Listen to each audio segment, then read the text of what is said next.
आइए लाता महिला दिवस। नमस्कार, वुमेन्स डे के इस खास मौके पर आज हम बात करेंगे 21वीं सदी के महिलाओं की। इन 70 सालों में महिलाओं ने क्या तरक्की की है, महिलाओं की तरक्की से क्या समाज का ताना बाना प्रभावित हुआ है। तो आज हम ऑटो के सफ़र में इसी मुद्दे को लेकर चर्चा करेंगे। हम देखेंगे कि आधुनिकता के इस युग में महिलाएं खुद को कहां पर पाती है। तो चलते हैं इस ऑटो के सफ़र में और जानते हैं महिला सशक्तिकरण को लेकर जयपुर में महिलाओं की राय।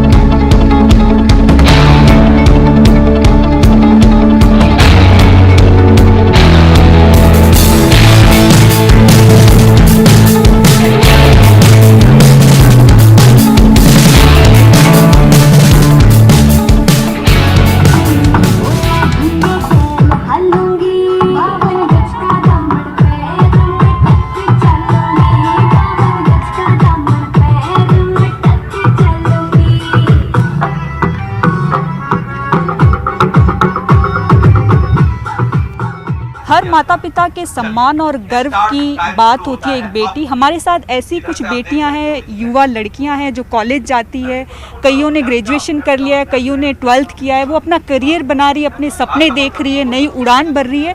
महिला दिवस पर हम इन बच्चियों से, इन गर्ल्स से बातचीत करेंगे और जानेंगे उनके क्या सपने और वो कहाँ तक उड़ान भरना चाहती है। आपसे जानना चाहेंगे, आप बताएं आप क्या करते हैं, कौन सी क्लास में हैं? मैं अभी हिंदी स्टेनो से अपना कोर्स कर रही हूँ और मैं आगे जाके गवर्नमेंट जॉब करना चाहती हूँ। अच्छा, तो आप अपने सपने को पूरा करने के लिए क्या प्रयास कर रही हैं? मैं अपने सपने को पूरा करने के लिए पूरे प्रयास कर रही हूँ और मैं दिन रात पढ़ाई करती हूँ। अपने अभी कॉलेज कर रही हूँ, अभी डेली कॉलेज आती हूँ, रात को जाके पढ़ती हूँ। तो आपकी फैमिली आपको सपोर्ट कर रही है? हाँ। आपके भाई भी हैं? हाँ है, छोटा तो भाई। आपको लगता है आप भाई बहनों में दोनों को बराबर रखा जाता है या कभी लगता है आप लड़कियों इसलिए आपको पीछे रखा जाता है, उसको ज़्यादा तवज्जो दी जाती है? नहीं मैम, ऐसा कुछ भी नहीं है, हम दोनों को बराबर रखा जाता है और मोस्टली मुझे ज़्यादा प्यार किया जाता है। बहुत अच्छी बात है। आपसे जानना चाहेंगे, आप कौन सी क्लास में, आप क्या कर रहे हैं? मैम वैसे तो मैं 11th में हूँ पर ना ITI कर रही हूँ। अच्छा, हाँ, तो आप क्या करियर बनाना चाहती है? कि गवर्नमेंट जॉब हो जाए, वरना ना फिर खुद की, या तो ना मुझे सिलाई आती है तो बुटीक खोलूँ मैं खुद की। अच्छा, आप अपना खुद का व्यवसाय करना चाहते हैं। तो आपको ये प्रेरणा कहाँ से मिली कि आप?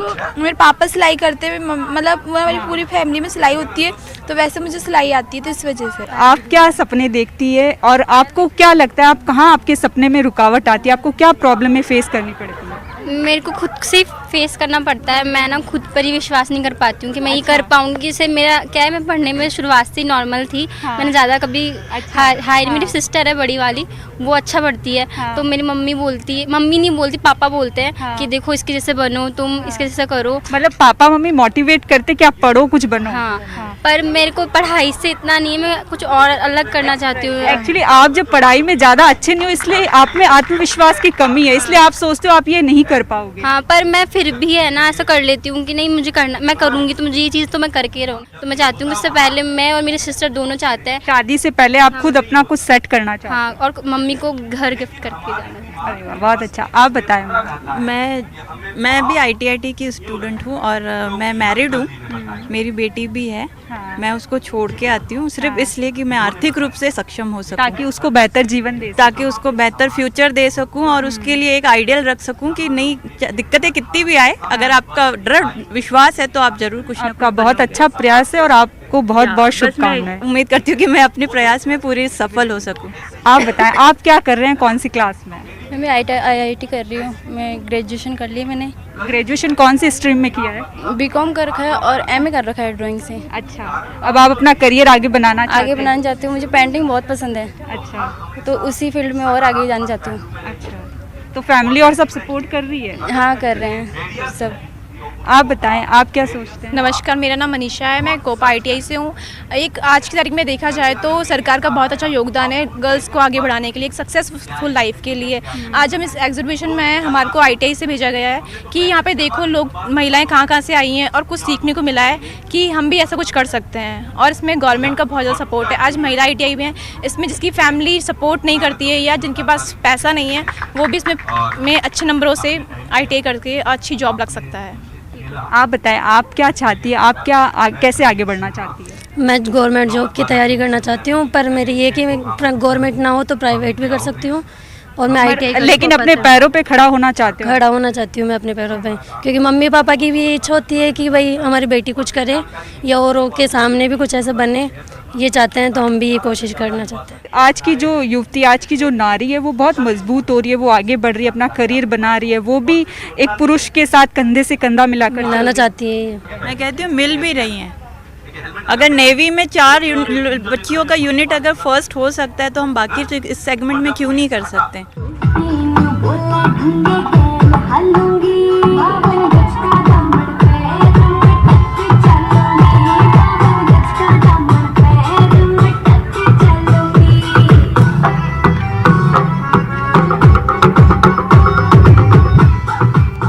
देखिए यहाँ पर जो भी ये गर्ल्स है, जो कॉलेज गोइंग गर्ल्स है, जो युवतियाँ, इन सभी का यही कहना है कि वो सपने देख रही है, वो अपना करियर बनाना चाहती है, वो आर्थिक रूप से संबल होना चाहती है ताकि वो अपना बेहतर भविष्य बना सके और हर किसी के लिए एक अच्छी मिसाल पेश कर सके।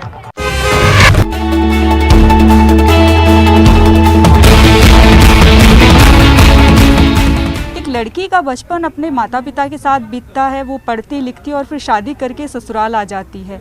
तो आज हम कुछ ऐसी महिलाओं से बातचीत करेंगे, वो शादी करके अपनी गृहस्थी बसा ली, अपने परिवार के साथ, बच्चों के साथ रह रही है।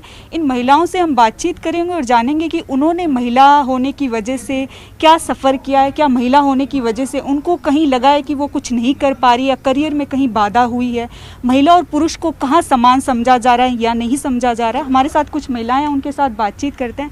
मैम, आपसे जानना चाहेंगे, आपने अपनी ज़िंदगी का एक लंबा अनुभव दिया, आपने शादी की, आपकी गृहस्थी बस गई है। अब महिला दिवस पे आप क्या सोचती हैं? आपको लगता है आप जो चाहती थी, आप जो करियर बनाना चाहती थी, आपके जो सपने हैं वो पूरे हुए हैं या नहीं हुए हैं? मेरे कुछ एक सपने तो पूरे हुए हैं, बाकी मेरा अभी सफ़र, उड़ान मैंने पंख फैलाए हैं, उड़ना अभी बाकी है। है ना, और एक बहुत लंबा सफ़र है अभी बाकी। मेरे को बहुत अच्छा लगा, मेरे जीवन में कभी मेरे को ऐसा अनुभव नहीं हुआ कि मैं एक लड़की हूँ और एक मैं वो हूँ जिससे मेरे को कभी कहीं रुकावट पैदा हुई। मेरे पेरेंट्स ने मेरे को कभी रोका नहीं, जो मैंने चाहा वो उन्होंने मेरे को करने दिया। आप तो कुछ करते हैं? आप कोई बिल्कुल, हाँ, मैं है ना एक सोशल वर्कर हूँ और मैं समाज सेवा करती हूँ। अभी हाल में ही मैंने राजस्थान रॉयल अवार्ड जीता है। अच्छा। और मैं है ना महिलाओं के इसमें ही काम करती हूँ। बच्चों की देखभाल करती हूँ, एक आंगनवाड़ी भी चलाती हूँ मैं। अच्छा। और आज मैं यहाँ पे महिला दिवस के उपलक्ष्य में यहाँ मेले में आई हुई हूँ। और ये सब मेरी बहनें, हम लोगों ने थोड़ा अपने स्वयं सहायता समूह की तरफ से हमने कुछ एक स्टॉलें लगाई है, तो इस तरीके से हम अपने पाँव पे खड़े होने की कोशिश कर रहे हैं। बिल्कुल, हमारे साथ एक और महिला, इनसे भी बातचीत करते हैं। नमस्कार, आप बताएं, आप एज ए महिला खुद को कहाँ पर पाती है?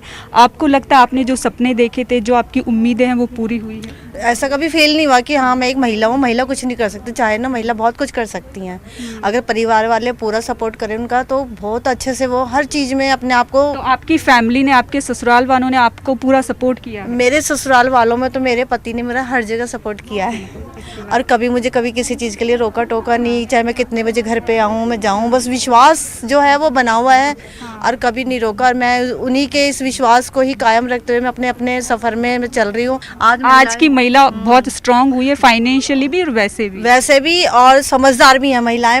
मैं तो ये कहूँगी पुरुषों से कहीं ज़्यादा समझदार है। हमारे साथ एजुकेशन है, एजुकेशन सबसे बड़ा सपोर्ट एजुकेशन का है, मैं तो ये मानती हूँ, क्योंकि पहले की बच्चियाँ पढ़ती नहीं थी। अब सब माँ बाप जागरूक हैं और अपनी बच्चियों को स्कूल भेजते हैं, चाहे वो गवर्नमेंट हो चाहे वो प्राइवेट हो, उनको आगे बढ़ाते हैं। ये नहीं कि नहीं बच्ची को रोक दिया। जैसे घरेलू हिंसा की जो खबरें हैं वो भी कम हुई है, वो वैसी घटनाएं भी कम हुई। बिल्कुल, वो एजुकेशन का फ़र्क है ना मैम। जितना अगर लड़की पढ़ेगी उतनी ही जागरूक होगी, उतनी ही घर में लड़ाई कम होगी, प्लस फिर वो कमाने लग गई। शिक्षा से समझदारी। हाँ बिल्कुल बिल्कुल। मैम, आपसे जानना चाहेंगे, आप अपना बताएं कि आप किस तरह से आज की महिला में और जो 30 साल पुरानी महिला है उसमें फ़र्क देखते हैं? 30 साल पहले पुरानी की महिलाएं तो ये डरती थी, हर चीज़ से, बाहर निकलने से डरती थी, किसी भी मतलब कहने से डरती थी। आज की जो महिला है, मेरे को ही मान लो मैडम, मुझे आज 28-29 साल हो गए। मैं जिस वर्क में काम कर रही हूँ मैंने बहुत कुछ सीखा है, खास करके बोलना। बोलना, जैसे घर में आत्मविश्वास आया। आत्मविश्वास, और अपने आप को मतलब इतना आगे कर लिया कि अब मैं किसी चीज़ से नहीं डरती। आप बताएं, जो महिलाएं हैं वो घर और जो अपना करियर है उसमें बैलेंस बिठा पा रही है? बिल्कुल बिठा पा रही है मैम, बट ये ज़रूरी नहीं है कि हर किसी को सपोर्ट हो घर का। एक्चुअली मेरे को तो मेरे हस्बैंड का बिल्कुल सपोर्ट नहीं था, ससुराल वालों को। तो मैं तो खुद ही अपने ऊपर, जब मेरे 2 बेटे हैं तो मैं खुद ही जॉब करती हूँ शुरू से ही, और अपने खुद ही उनका सारा पालना पोषण सब मैं ही कर रही हूँ। तो आपको जैसे सपोर्ट नहीं मिला तो आपको काफ़ी मुश्किलों का सामना करना पड़ा? ज़्यादा, हाँ। नहीं, मेरी मतलब जो पियर पक्ष है वहाँ से तो मुझे सपोर्ट है अपने माता पिता का, पर ससुराल पक्ष से नहीं मिला। तो मैं काफ़ी मतलब उस चीज़ को, उससे लड़ने की मतलब हिम्मत अपने आप आ जाती है जब स्ट्रगल करती है लेडीज़। तो आजकल बहुत चेंज आ गया है। तो आपने जैसे एक संघर्षपूर्ण जीवन बिताया है, ऐसे में आप क्या सोचते हैं, क्या महिलाओं के लिए होना चाहिए कि हर युवती, हर महिला है वो आगे जाके अपने पैरों पर खड़ी रहे? एजुकेशन ही है मेन तो, कि मैंने शादी तो मेरी बहुत जल्दी हो गई थी, 17-18 साल की एज में। उसके बाद मैंने काफ़ी पोस्ट ग्रेजुएशन किया है, MA किया है। तो थोड़ा ये कि एजुकेशन है तो आगे बढ़ सकती है। आप मैडम बताएं, आप क्या सोचती हैं आज के समय में?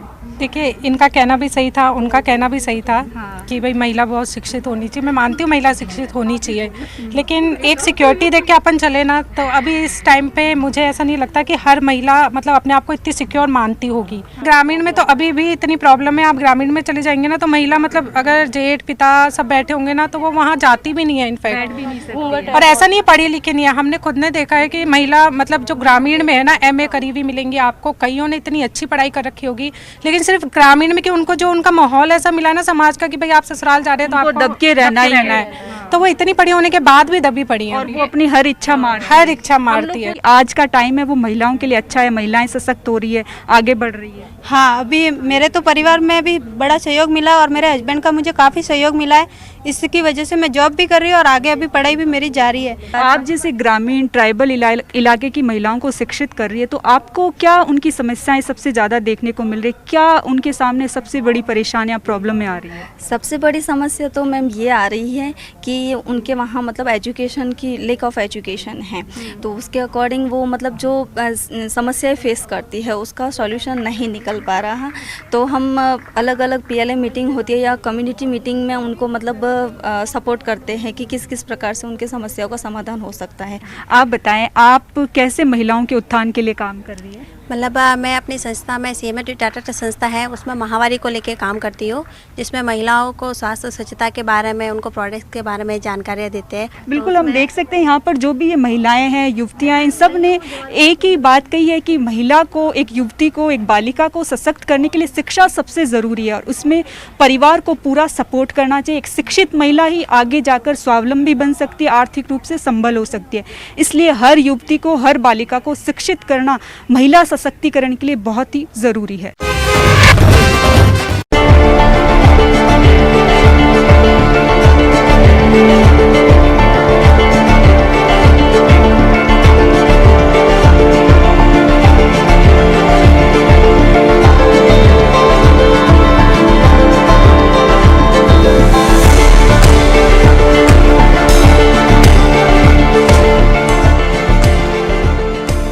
महिला दिवस पर महिलाओं के सशक्तिकरण, महिला अधिकारों को लेकर हमारी चर्चा चल रही है। हमारे साथ महिला एवं बाल विकास मंत्री ममता भूपेश जी है, इनसे बातचीत करते हैं और जानते हैं। मैम, आपसे जानना चाहेंगे, महिलाओं का पूरा विभाग आपके पास है, आप महिला मंत्री भी है, ऐसे में महिलाओं की सुरक्षा को लेकर, महिला अधिकारों को लेकर, महिलाओं को प्रोत्साहन करने के लिए आपका विभाग है वो किस तरह से काम कर रहा है महिलाओं को मोटिवेट करने के? हमें ज़रूरत है इस समय सबसे ज़्यादा शिक्षा के ऊपर ध्यान देने की, क्योंकि जब मैं सेंसेक्स देखती हूँ, चाहे वो डोमेस्टिक वायलेंस के हों, चाहे अन्य हिंसात्मक बातें हों, चाहे इस तरह की बातें जब हम देखते हैं तो उसका रेशो अगर हम निकालते हैं क्राइम का, तो उसमें ज़्यादातर या तो बच्ची पढ़ी लिखी नहीं है, महिला नहीं है, 5वीं तक पढ़ के छूट गई, या फिर 8 तक पढ़ के रह गई। मतलब अशिक्षा बहुत बड़ा मुद्दा इस समय राजस्थान के अंदर महिलाओं का है, और वो शिक्षा को अगर हम बढ़ावा देंगे तो निश्चित तौर पे मुझे लगता है कि सब चीज़ें आगे होंगी। आज हम चाहते हैं, प्राइवेटाइजेशन हो रहा है, केंद्र सरकार हर चीज़ को प्राइवेटाइजेशन करने में लग रही है, तो उसमें महिलाओं को किस तरह से रोज़गार उपलब्ध हो, प्राइवेट कंपनियां कैसे उनको अडॉप्ट करें, अच्छे पदों पे उनको चांस दें, वो सब तब देंगी जब हम पढ़ेंगे लिखेंगे। मैम, हाल ही में राज्य सरकार ने महिला सशक्तिकरण केंद्र खोलने की हर जिले में घोषणा की थी, तो उसमें किस तरह से महिलाओं को एम्पावर किया जाएगा? पिछले साल माननीय मुख्यमंत्री जी ने 1000 करोड़ रुपए इंदिरा महिला शक्ति निधि के नाम से दिए थे और हम लोग उसको फ्रेम अप भी कर रहे हैं कि किस तरह से उस पैसे के माध्यम से, उस निधि के माध्यम से जो सपना मुख्यमंत्री जी ने देखा है उसके माध्यम से महिलाओं को कैसे सशक्त करें। इसी दौर के साथ साथ में इंदिरा महिला शक्ति केंद्र हमने हर जिले में खोलने की घोषणा माननीय मुख्यमंत्री जी ने की है। उसके माध्यम से हम वहाँ पर लोनिंग फैसिलिटीज़, महिलाओं को सब्सिडाइज लोन देंगे, चाहे वो कंप्यूटर एजुकेशन करती हैं तो उसके लिए वहाँ पे उनको बताया जाएगा। वो एक तरह से बहुत ही पावर्ड सेंटर डिस्ट्रिक्ट का महिलाओं के दृष्टिकोण में बनेगा, जिसके अंदर आके वो मेरे ख्याल से समस्या का अंतिम छोर हम बनाना चाहते हैं महिलाओं के लिए, जिससे वहाँ पर आके किसी भी सेक्टर में अगर वो महिला अपनी तकलीफ़ महसूस कर रही है, अपने आप को असहाय महसूस कर रही है और वो बाहर नहीं जा सकती, जयपुर नहीं आ सकती, अपने डिविजनल हेडक्वार्टर्स पे नहीं जा सकती, तो कम से कम अपने ज़िले के अंदर आके वो अपनी बात को रख सके। ऐसा सेंटर बनाने का एक सपना हम लोगों ने देखा है। निश्चित तौर पर इससे राजस्थान की महिलाओं को बहुत फ़ायदा होगा। मैम, एक मेंस्ट्रुअल हाइजीन को लेकर जागरूकता फैलाई जा रही है, इसको लेकर कई अभियान भी चल रहे हैं। अभी मुख्यमंत्री ने बजट में घोषणा भी की थी कि मुख्यमंत्री निःशुल्क दवा योजना के तहत महिलाओं को नैपकिन फ्री में वितरित किए जाएंगे, स्पेशली जो ग्रामीण महिलाएं। तो ये एक हम बहुत बड़ा कदम कह सकते हैं जो ग्रामीण महिलाएं, उनके स्वास्थ्य के लिहाज से, उनके सेहत के लिहाज से। जब हम देश को बढ़ा रहे हैं, इंटरनेशनल लेवल पे भारत की पहचान बनाने की कोशिश करते हैं और पूरे देश में राजस्थान की पहचान बनाने की कोशिश करते हैं, तो मुझे लगता है कि हमें इसकी खुली चर्चा करनी चाहिए, क्योंकि ये एक लेडी का, एक गर्ल का एक तरह से फिजिकली ग्रोथ है। इसके अंदर कोई हेजिटेशन हम लोग करते हैं। ग्रामीण परिवेश में महिलाएं एक दूसरे से बात नहीं करती, घर परिवार में किसी से कहती नहीं है कि क्या करना है क्या नहीं करना इस दौरान। तो ये खुली चर्चा का विषय है। हम सब लोगों को इस पर खुल के संवाद, हमारी चुप्पी, जो हमारा विभाग एक चुप्पी तोड़ो प्रोग्राम चलाता है, गांव-गांव में जाके जाजम पे बैठ के चर्चा करना महिलाओं से इस बारे में, तो हम लोगों को ज़रूरत है कि हम इसकी बात करें उचित प्लेटफॉर्म पे। इसके यंगस्टर जो गर्ल्स हैं, हमारी एडोलेसेंट गर्ल्स जो हैं, किशोर बालिकाएं हैं, उनसे चर्चा हमें इनके बारे में करनी चाहिए। तब जाके हम लोग स्वस्थ राजस्थान का, निरोगी राजस्थान का सपना जो मुख्यमंत्री जी ने देखा है उसको पूरा कर पाएंगे। मैम, मेरा अंतिम सवाल है, आपने एक संघर्ष देखा होगा, आप इस मुकाम पर पहुंची है, ऐसे में महिला दिवस पर आप महिलाओं को, बालिकाओं को क्या बोलना चाहेंगी, कैसे मोटिवेट करना चाहेंगी? देखिए, हर क्षेत्र के अंदर महिला आगे बढ़ रही है और बढ़नी भी चाहिए। बचपन से मैंने भी राजनीति का एक सपना, इंदिरा गांधी जी के बारे में सुनते थे कि इंदिरा गांधी इस देश की बहुत सशक्त प्रधानमंत्री रहे। उनसे प्रेरित होकर हमने कांग्रेस पार्टी के प्रति अपना रुझान बनाया और अपने लक्ष्य की तरफ चले। मैं हमारी तमाम बहनों से ये कहना चाहूँगी कि कोई भी ऐसी बात जो आपके दिल के अंदर है, आप कुछ करना चाहती हैं, जज्बात हैं आप में, तो वो कोई आपसे दूर नहीं है। अगर आप अपने लक्ष्य को निर्धारित करके और अच्छे व्यक्ति को अपना आदर्श मानेंगे तो निश्चित तौर पे आप अपने सपनों को तक पहुंच पाएंगे। अपने जो राष्ट्रपति जी थे, अब्दुल कलाम आज़ाद, ने कहा था कि सोते हुए सपने नहीं देखने, जागते हुए सपने देखने। तो मैं मेरी राजस्थान की तमाम बहनों से कहना चाहती हूँ, चाहे आप उद्योग सेक्टर में जाती हो, चाहे आप जॉब कर रही हो, चाहे आप टीचर हो, चाहे डॉक्टर हो, चाहे राजनीतिक क्षेत्र में आना चाहती हो, चाहे एनजीओ के काम कर रही हो, चाहे एसएचजी के अंदर आप मिलके काम कर रही हो, किसी भी क्षेत्र में आप आगे बढ़ना चाहती हो तो अपना लक्ष्य आपको फोकस होना चाहिए। अगर आप लक्ष्य को फोकस करोगी तो निश्चित तौर पे आप अपने मुकाम पे पहुंचोगी। मैं इंटरनेशनल वुमेंस डे की सभी बहनों को और प्रदेश के सभी नागरिकों को शुभकामनाएं देना चाहूँगी और उम्मीद करूँगी कि आने वाला वर्ष हमारे लिए और महिलाओं के दृष्टिकोण में तरक्की और उन्नति लेकर आए। हमारी महिलाओं के अंदर एक जज्बा पैदा हो सशक्तिकरण का, अपने पैरों पे खड़े रहने का, और राजस्थान की तरक्की में वो भी अपना हिस्सा किस तरह से अपना योगदान दे पाएँ। इन सब चीज़ों के लिए मैं बहुत बहुत बधाई देना चाहूँगी।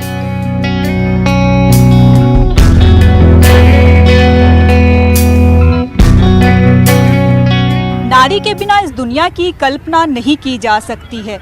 वो लड़ती है, जूझती है और अपने हक के लिए संघर्ष करती है। नारी तू नारायणी, इसी नारी की वजह से ये दुनिया इतनी खूबसूरत है। नमस्कार।